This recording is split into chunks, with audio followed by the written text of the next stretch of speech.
Hi guys, welcome back to our next educational video. And in this video, I'm going to talk about chart pattern. Okay, what is chart pattern? What is the main reversal pattern? What is the continuation pattern? And some advanced chart pattern. Before we go to chart, as usual, I'm Alex, your technical analyst from FundYourFX. Let's go straight to the materials.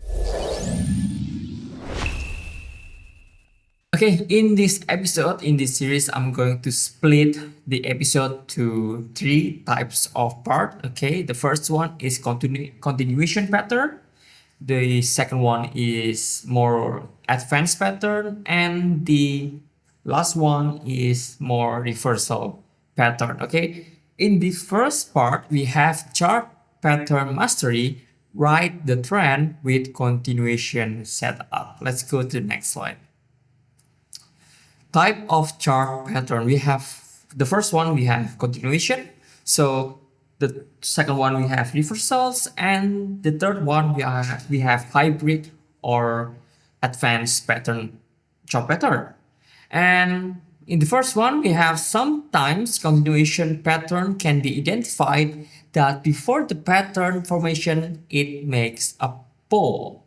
Okay, like a flag, like a rising wedge, like a falling wedge. So before the pattern built its structure, we can see that, well, the pattern itself in the before the chart pattern has been made, it makes kind of this, a pole. Okay. For reversal pattern is working the best on the higher time frame. This logic stands behind the higher time frame. The higher the time frame, the bigger effect that it would produce. Okay, the hybrid or the advanced pattern, hybrid chart pattern, hence the name can be used as continuation or reversal. The key difference in the follow-up of the structure after the pattern and the time frame. Okay, the first one, continuation pattern. Let's go to rising wedge. The rising wedge, it should be look like this. This is what I mean as the pole. Okay, this is the pole. Let me draw it up for you. Okay, this is the pole. Okay, this is the pole. And then this is the rising wedge. The rising wedge should be look like this. The longer they go on the right side, okay, the more pointier the structure is, like this. Okay, widen but more pointier. Well, as long as it goes when it should not be broken yet, well, we should be wait for the breakout to enter the position like this one. Okay, the stop loss should be on the previous high. But for me, if I want to enter based on chart pattern, I would wait for the pullback or the retracement should be like this. Okay, the pullback and then the valid rejection or the valid pullback or the valid swing. This is my entry point right here. Why I'm not going to entry based on the breakout? Because breakout often can fail. So that's why I want to minimize the failure of the breakout entry. That's the key point. That's the key idea. Okay, the next one is the falling wedge. The falling wedge, same concept, but if falling wedge, we have the bullish continuation. For the rising wedge, we have the bearish continuation. Okay, entry point on the breakout right here. This is the breakout, and stop loss should be on the previous low. Once again, if I want to enter based on the falling wedge, I'm going to enter based on the pullback, right? This, okay? So I can minimize the risk of the failure of the breakout momentum. Okay, the third one is bullish pennant. This is quite rare in the market or in the chart because the bullish pennant is more likely going to form a base structure, rally base or drop base drop or drop base rally. Okay, but if you are seeing bullish pennant, the first tips is the movement should be no more than 3 movements. what kind of movement that I'm talking right here is like this, okay? The first one, okay, first, second, third, and then the last one, the fourth, is should be the breakout, okay? This is the fourth should be the breakout. Or you can count like this, the first, two, and three, okay? Like an ABC correction, but when we are talking about the ABC correction, the last low right here is lower than the number 2, okay? The 4 point right here, the fourth swing is lower than the number 2. But it's different on the bullish pennant because the bullish pennant create a pennant pattern, okay? Well, for the pennant, you can really enter based on breakout because we are seeing like when you are entered on based rally formation, you want to enter right away when there is a breakout, because if you are not entering right away on the breakout, you are going to lose some bullish momentum. If you are entered late, you can fail. Okay, this is quite different for bullish pennant because bullish pennant is very slow or very short pattern. Okay, the stop loss, by the way, you can set it on the point number 4 because before the breakout, sorry, or in the first swing right here in the number 2, because if the pattern failed or makes a liquidity sweep like this, liquidity sweep, and then it came right up on the bullish side, your stop loss should not be hit if you are putting your stop loss around the number 2 point right here. Okay, the next one, bearish pennant, same case as the bullish pennant. We want to make sure that stop loss can be put on here. If you are more conservative, you can do on the previous high right here. Okay, and the entry point should be on the breakout. This one I will enter based on breakout, not on the pullbacks.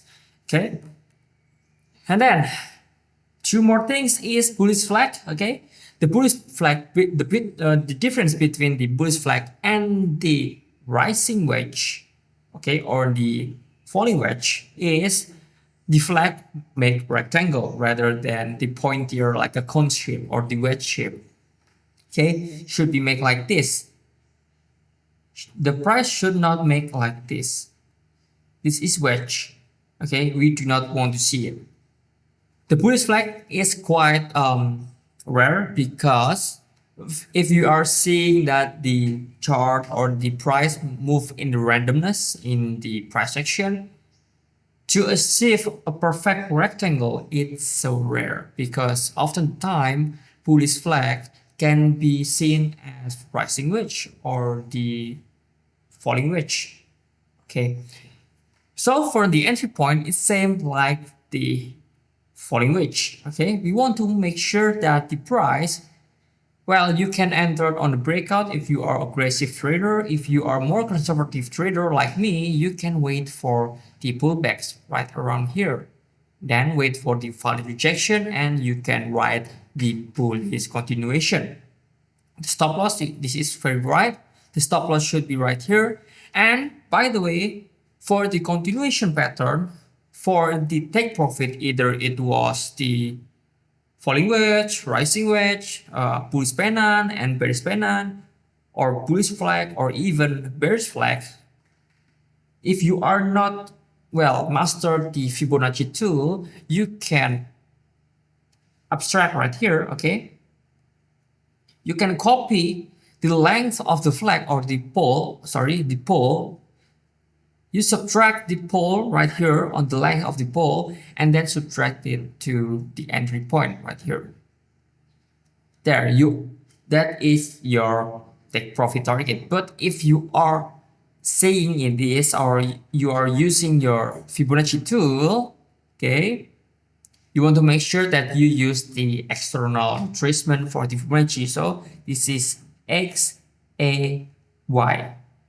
And you will, well, you can take profit on the 1.168 or maybe on the 1, okay, for the Fibonacci tool. Okay, so that's the main point.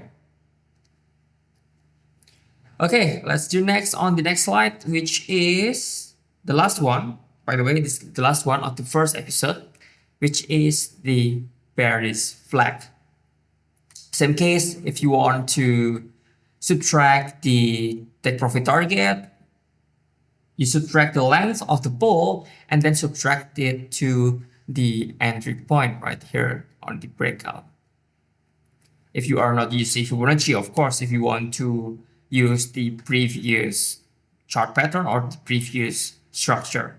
Okay, but for me, please make sure to use the Fibonacci tool for exact take profit target, or even you can use the previous low on the previous price action. If the make like this, then you can choose right here as your target. Of course, the stop loss should be right here in the previous high, and the entry point you can choose breakout if you are more aggressive trader, or if you are more conservative trader like me, you want to wait for the retracement or the pullback. Looks like this. Okay, breakout, pullback. Here is your entry point if there is a valid rejection. Okay, so well, tips and trick. This is the final one. Connect minimum of 2 swing point here. 1 and 2. 1 and 2. Okay, this we cannot see any swing point around here. So minimum of 2 swing point, you have to connect minimum of two swing point. The second step is to connect the highs or low range, not the close, okay, or well, only high or low range. Use the candlestick pattern, of course, not the line chart. Okay, the final one is better at the entry point if you wait for the pullbacks, not the first breakout. Like I said earlier, I'm going to use the entry point as for the pullbacks rather than first breakout, because the first breakout, it can be a false signal because we are not having the confidence that the price is going to create another higher low for the bullish or lower low for the bearish. That's pretty simple, guys. So well, that's it. That's our video. I hope you enjoyed today's video. Like I said earlier in the intro, I'm going to build some series episode for this one because it's quite a long video. If I'm going to speak 12 to discuss 12 different chart pattern in one video, it's going to be confusing for you guys. So I'm going to split it up in the 3 kind of series. Okay, so I hope you have fantastic trading journey. Thank you so much for watching, and don't forget to subscribe, like, and comment in this YouTube channel in this video, and don't forget to follow our TikTok and Instagram so you can get notified if I made this kind of video, educational video, daily market outlook, and some weekly market outlook. Guys, thank you so much for watching, and I'll see you again next week. Bye bye.